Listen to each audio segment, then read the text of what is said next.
열왕기상 14장 21절에서 31절의 말씀을 받들어 읽겠습니다.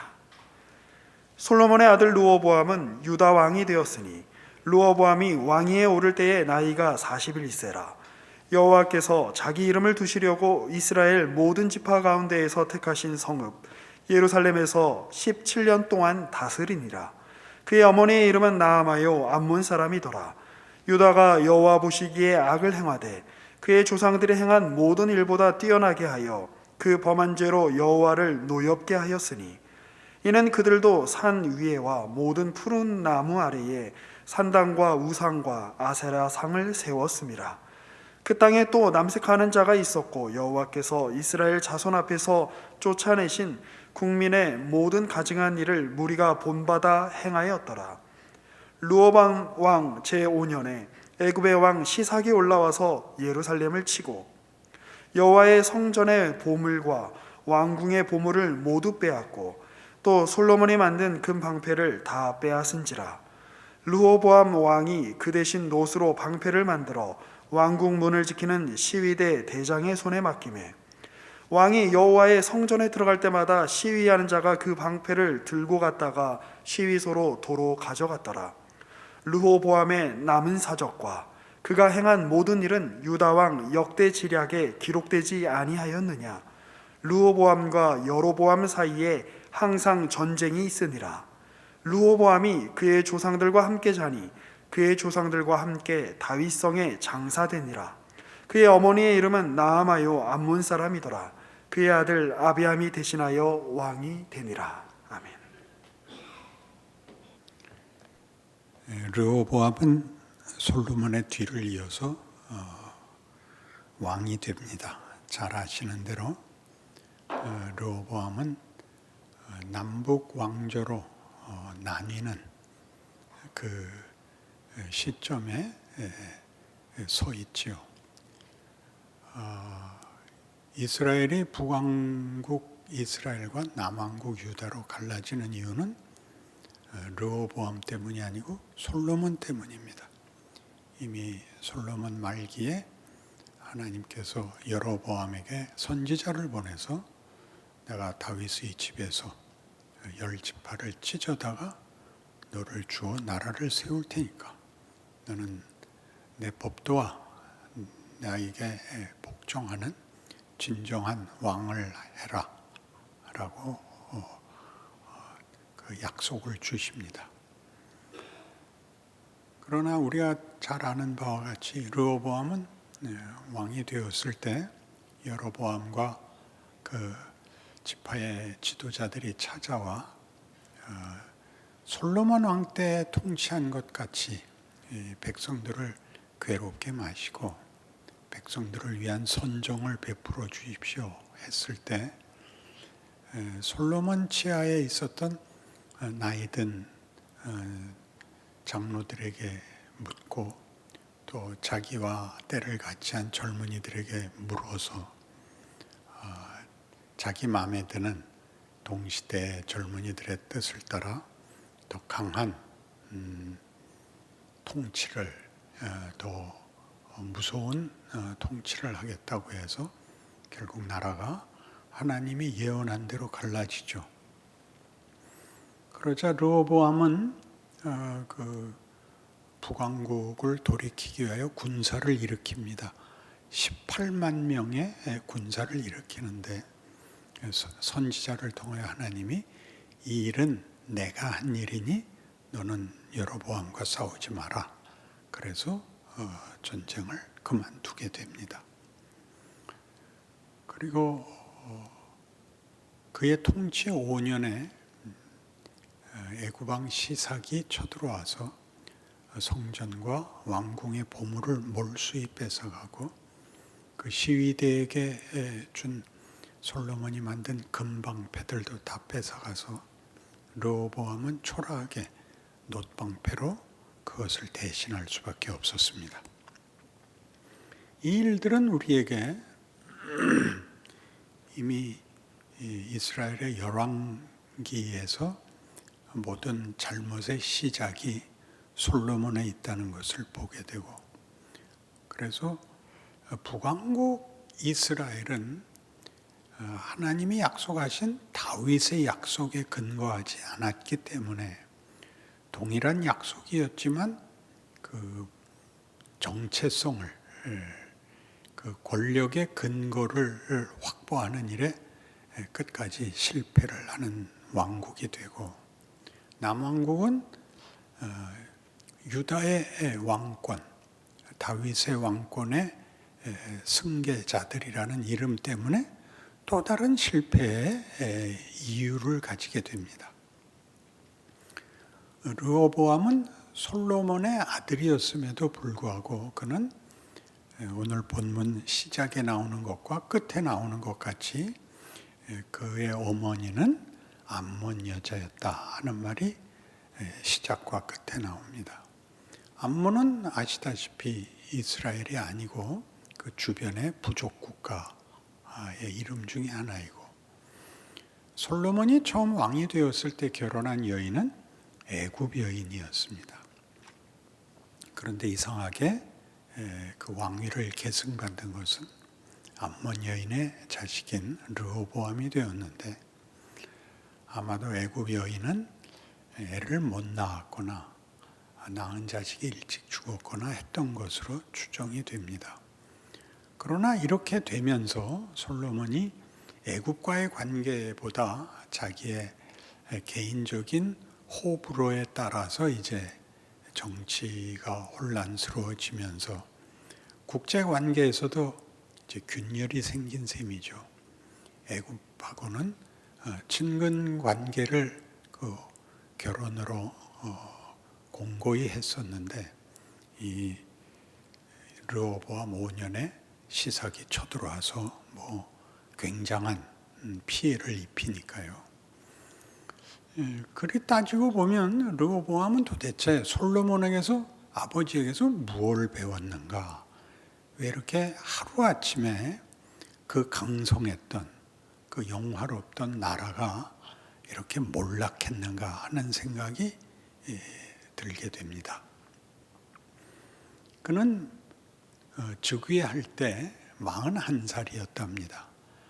그가 41살이면 솔로몬의 통치 기간이 40년이었으니까 거의 솔로몬의 생애에 그 왕자 노릇을 했을 텐데 배운 게 없었다는 뜻이죠.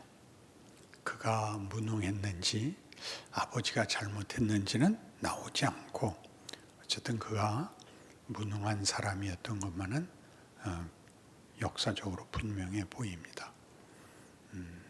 어느 문제에서도 그는 뚜렷한 교훈을 남기지 못하고 17년간 통치하고 죽습니다. 어머니도 암몬 여인이었으니까 아마 종교적으로 신앙적으로도 혼란하게 되었을 것이고, 솔로몬 아버지인 솔로몬도 권력과 부에 심취해서 아마 자식 교육에 본을 보이지 못한 것 같습니다. 우리는 이 왕을 순진한 왕이라 이렇게 명명할 수 있습니다. 뚜렷하게 무슨 고집을 세운 것도 없고 그렇다고 왕으로서의 책임을 다한 것도 없습니다.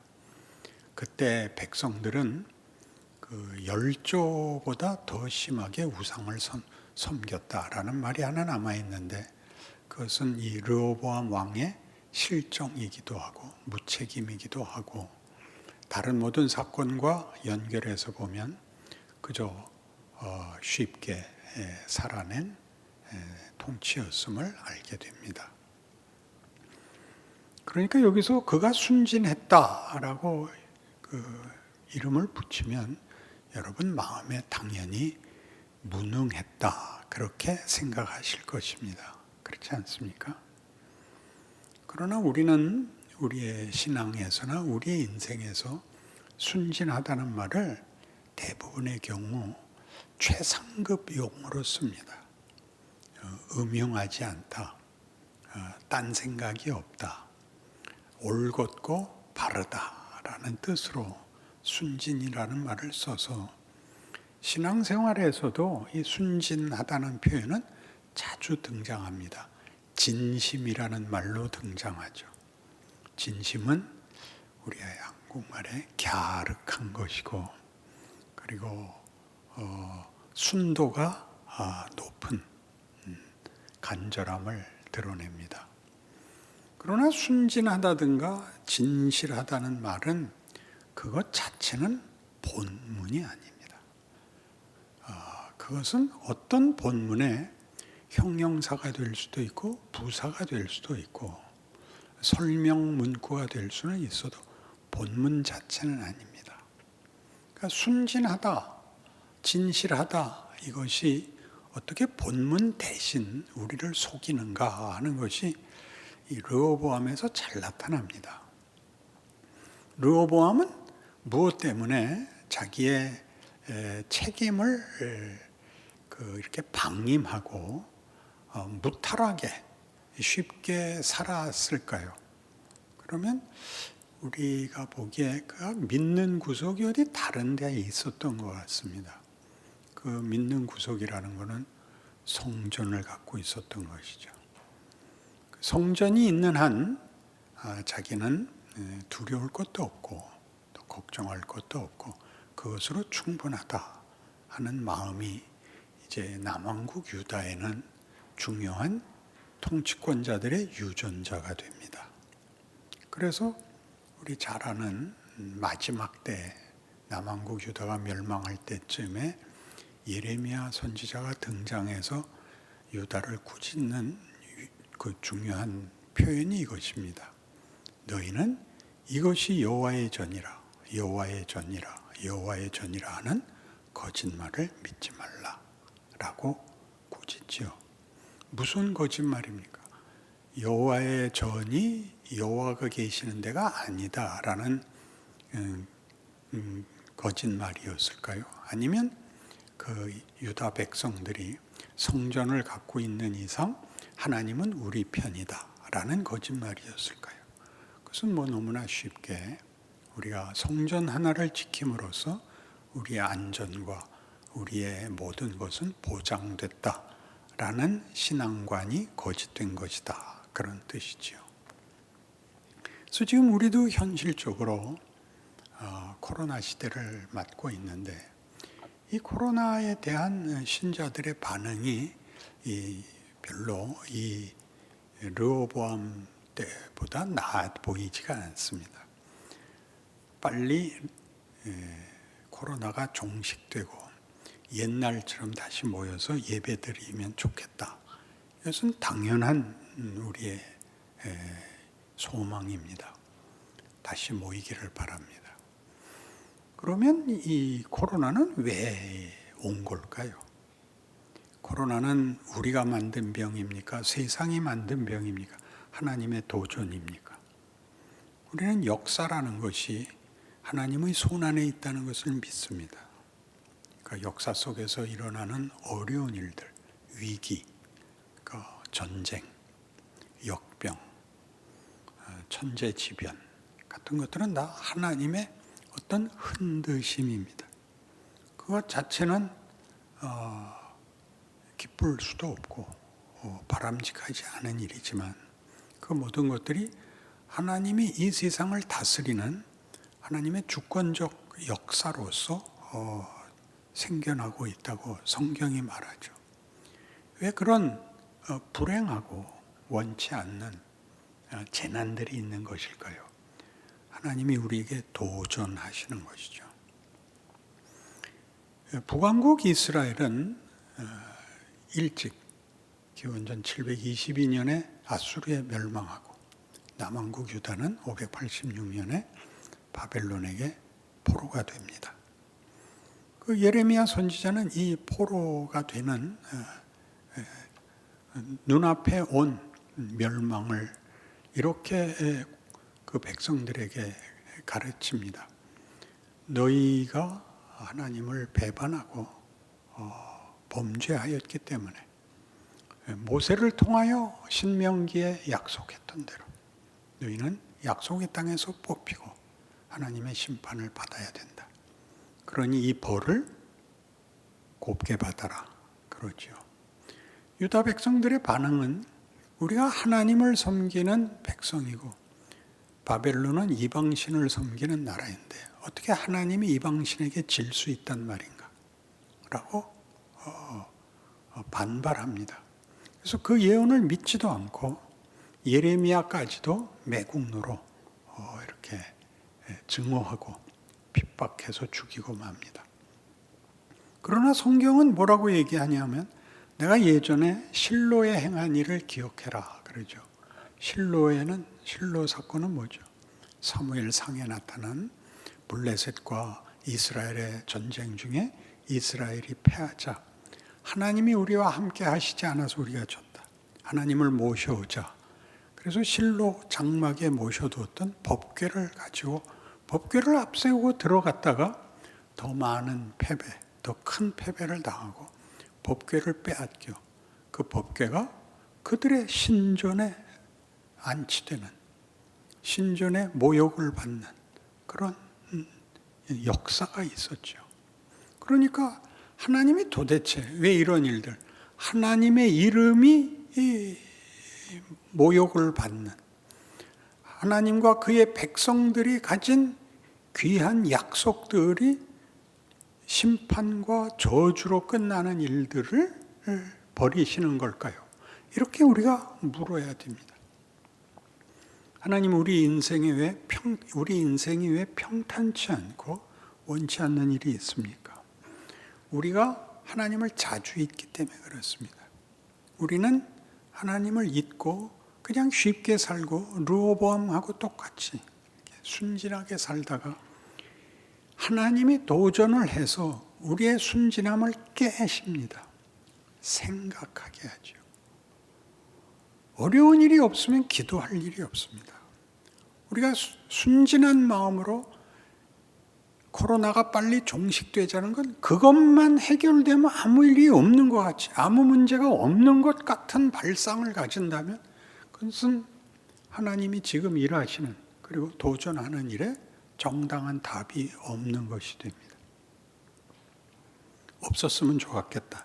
그렇게 말하는 것은 넌센스입니다. 신자로서는 우리가 뭘 잘못했을까? 뭘 돌이켜야 되나? 어떻게 해야 되나?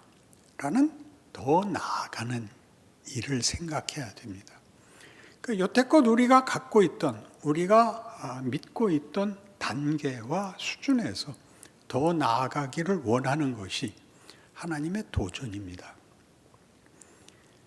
회개에 대해서도 여러 번 꾸짖었던 기억이 나는데, 회개도 잘못을 씻는 게 아니라 잘못한 것에서 한 단계 올라가려고 하는 것이 회개입니다.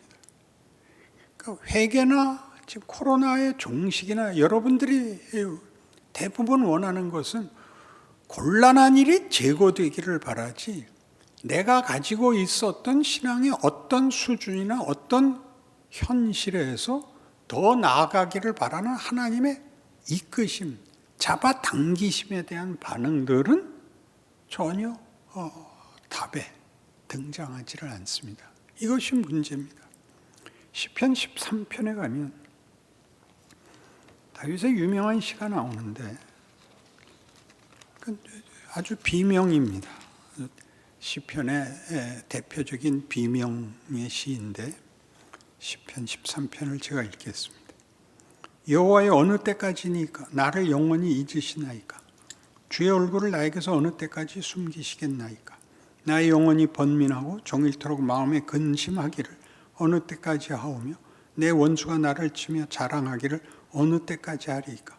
여호와여, 내 하나님이여, 나를 생각하사 응답하시고 나의 눈을 밝히소서. 두렵건대 내가 사망의 잠을 잘까 하오며 두렵건대 나의 원수가 이르기를 내가 그를 이겼다 할까 하오며 내가 흔들릴 때에 나의 대적들이 기뻐할까 하나이다. 나는 오직 주의 사랑을 의지하여 싸우니 나의 마음은 주의 구원을 기뻐하리이다. 내가 여호와를 찬송하리니 이는 주께서 내게 은덕을 베푸심이로다. 결론은 좋게 나와 있는데 이 결론이 좋게 나오는 건 앞에 비명에 대해서 하나님이 응답을 하셨다, 그런 간단한 구조가 아니라 하나님은 이러셔야 된다라는 얘기입니다. 하나님은 저를 기뻐하게 하셔야 되고 저를 찬송하게 하셔야 됩니다. 그게 하나님입니다. 이 기도문의 시작은 뭐냐면 기도자가 해결할 수 없는 난관에 부닥쳤기 때문에 이 시작이 일어나는 겁니다. 평안한데 하나님은 높으시고 찬양을 받으실 나의 하나님입니다는 안 나오는 겁니다. 내가 해결하고 쉽게 넘어가고 그냥 양보하면 되는 문제였으면 이 찬송실은, 이 기도문은 나오지 않았을 텐데 도망갈 데가 없습니다. 해결할 길이 없습니다. 그리고 수치와 파멸이 나를 기다리고 있습니다. 어디 가서 아우성 칠 데도 없습니다. 그러자 다시 하나님을 찾게 됩니다. 그러니까 내 문제가 하나님 문제라고 가서 싸우게 됩니다. 하나님, 내 인생, 내 현실, 내 운명은 내가 다 책임질 수 없으니 하나님이 책임지셔야 되지 않습니까? 하나님 뭐하고 계십니까? 라고 아우성을 칠 수 있게 하는 것이 이 도전입니다. 이 위기, 이 공포입니다. 그러니 여러분, 우리 인생에 공포와 불안과 염려라는 것은 잊을 수 없는, 외면할 수 없는, 도망갈 수 없는 현실이라는 것 좀 알지 않습니까? 그러니까 우리는 대부분의 경우는 그냥 대충 넘어갑니다. 타협하고 넘어가고 체념하고 넘어가고 모른 척하고 넘어갑니다. 일일이 다 하나님하고 싸움할 틈은 없습니다. 그러니까 하나님이 세게 오시는 수밖에 없습니다. 고학년으로 올라갈수록 시험이 어려워지죠. 너무나 당연하지 않습니까? 그러니까 어떻게 하길 원하십니까? 진학을 안 하기로 하는 거죠. 그저 초등학생 정도로 신문이나 볼 정도면 됩니다. 이렇게는 하나님이 못 참겠다는 겁니다. 우리는 이미 우상에 대해서 어떻게 다뤘었나요? 우상은 불순종인데 그 불순종은 하나님이 하라 그러는 걸 안 한 겁니다. 뭘 하라는 겁니까? 너는 내 자식이다. 내 영광은 너희의 기쁨에 있다. 너희는 대강사라도 되고 타협하고 체념하는 정도의 수준에서 멋겠다고 그러면 난 그 꼴은 못 본다. 내가 널 죽이면 죽었지. 난 네가 그저 아무것도 아닌 그런 존재로 살아나가는 꼴은 난 못 본다. 이게 하나님의 주장입니다. 여러분, 이건 두려워해야 할 일이 아니라 감사할 일이죠. 여러분 모두 이런 고난을 당하면 이 울부짖음 속에 뭐가 있냐면 하나님에 대한 불만이 나오고 하나님에 대한 의심이 나오는 것 아닙니까? 그게 없으면 하나님이 아닙니다. 왜냐하면 생각해 보십시오. 여러분 자녀들이 여러분을 뭐라고 부릅니까? 애들은 다 부모가 빨리 죽기를 바랍니다. 말이 안 되는 소원이 있죠. 왜? 귀찮고 늘 뭐라 그러잖아요. 안 그러면 부모가 좋은 부모라고요? 그게 말이 됩니까? 부모가 자식을 어떻게 아무 말을 안 하고 놓아 기른다 말입니까? 하자는 대로 하자고요. 오징어 게임. 세상이 얼마나 말이 안 되는데 그게 뭐예요? 이 세상에선 그저 사는 동안 어떻게 해서든지 제대로 된 내용을 외면하고 넘어가자고. 그것이 폭력이든 그것이 정치든 그것이 무슨 예술이든 현실을 잊자고 우리를 유혹하고 성경은 끊임없이 너는 누구냐라고 묻습니다. 그러니까 우리는 생각 없이 살다가 이런 도전 앞에 놀라죠. 그래서 이런 시편이 나옵니다. 하나님은 하나님다우셔야 되지 않습니까? 이렇게 새삼스럽게 근원으로 돌아가게 합니다. 한 걸음 더 가면 욥기 7장에 가면 좀 더 리얼한 표현이 나옵니다. 욥이 고난 속에서 이제 하나님 앞에 뭐라고 화를 내는가 보십시오. 욥기 7장 11절. 그런즉 내가 내 일을 금하지 아니하고, 이 그런즉은 내가 당하는 고통은 아무도 이해할 수 없다. 나는 너무나 억울하다입니다. 내가 내 입을 금하지 아니하고 내 영혼의 아픔 때문에 말하며 내 마음의 괴로움 때문에 불평하리이다. 내가 바다니까 바다 괴물이니까 주께서 어찌 나를 지키시나이까. 혹시 내가 말하기를 내 잠자리가 나를 위로하고 내 침상이 내 수심을 풀리라 할 때 주께서 꿈으로 나를 놀라게 하시고 환상으로 나를 두렵게 하시나이다. 이러므로 내 마음이 뼈를 깎는 고통을 겪느니 차라리 숨이 막히는 것과 죽는 것을 택하리이다. 내가 생명을 싫어하고 영원히 살기를 원하지 아니하오니 나를 도우소서. 내 날은 헛것이니이다. 그럼 뭐라 그래요? 하나님께 어디까지 불평을 하느냐 하면 나 죽게 놔두십시오. 나는 이 고난을 견딜 힘도 없고 그럴 마음도 없습니다. 하나님, 그러지 마십시오. 그래서 어디까지 오게 되냐면 다음 절이요. 사람이 무엇이기에 주께서 그를 크게 만드사 그에게 마음을 두시고 아침마다 곤징하시며 순간마다 단련하시나이까.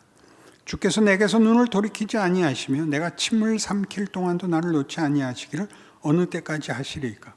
그러니까 이제 아까 시편 13편에서는 내가 당하는 고통에 대해서 그 문제를 하나님께 갖고 가서 하나님이 이 문제를 해결해 주셔야 돼요.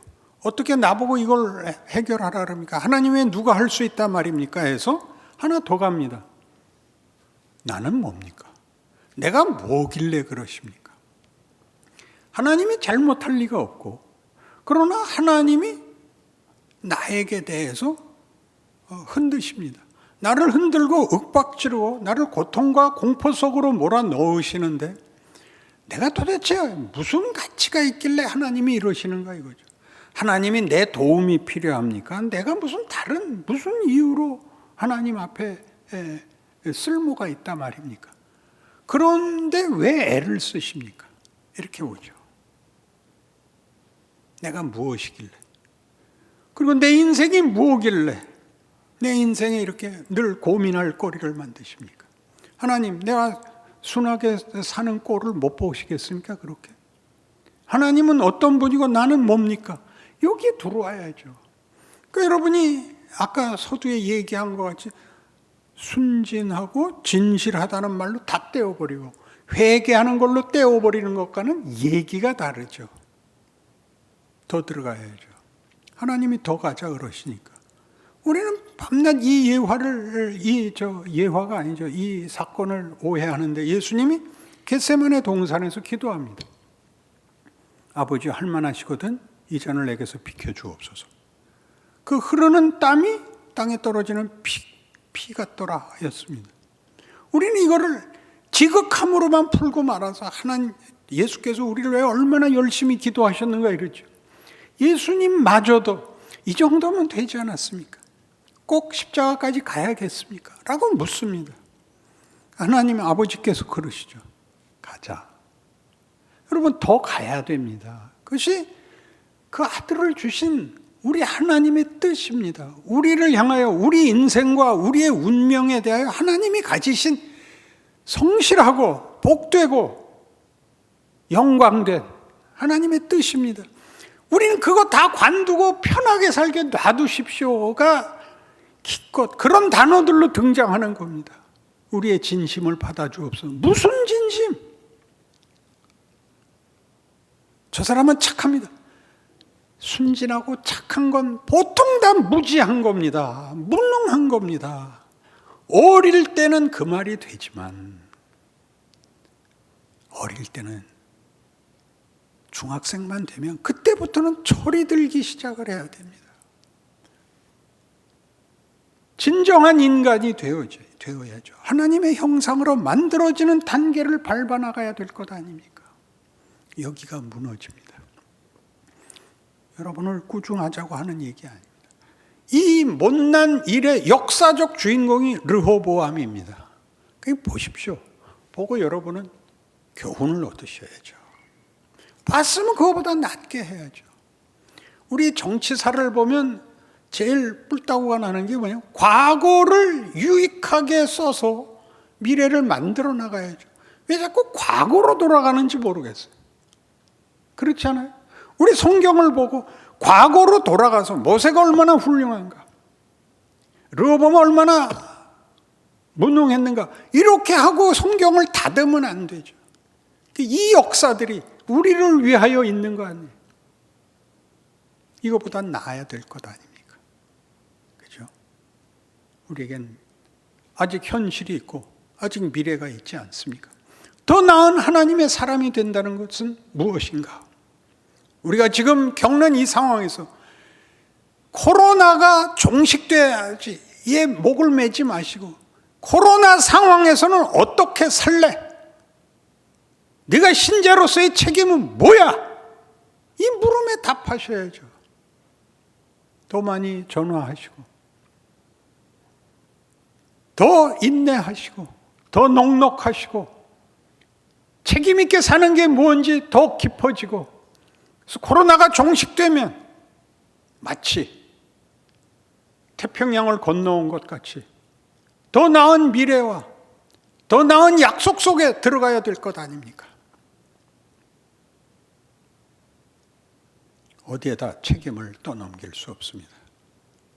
정치, 경제, 사회, 교육, 국방 이런 데 넘기지 마시고 여러분 각각이 너희는 세상의 빛이라 라는 말씀 앞에 자기의 인생을 놓는 귀한 교훈이 되시기를 바랍니다. 기도하십시다. 하나님 아버지, 하나님은 어제의 하나님이시며 오늘의 하나님이시며 내일의 하나님이십니다. 우리에게 역사의 유산을 남기셨고 오늘 우리와 동행하시며 그리고 약속된 영광을 우리에게 만들어가고 있습니다. 이 일에 부름받은 자로서의 마땅한 이해와 항복과 충성과 인내와 열심이 있어야 맞습니다. 우리의 오늘을 하나님의 자녀로 산다는 사실을 기억하는 하루하루가 되게 하시고 세상에서는 비명과 분노밖에는 답할 수 없는 곳에서 우리는 생명과 소망을, 진리를 증언할 수 있는 인생을 살게 하여 주옵소서. 예수님 이름으로 기도합니다. 아멘.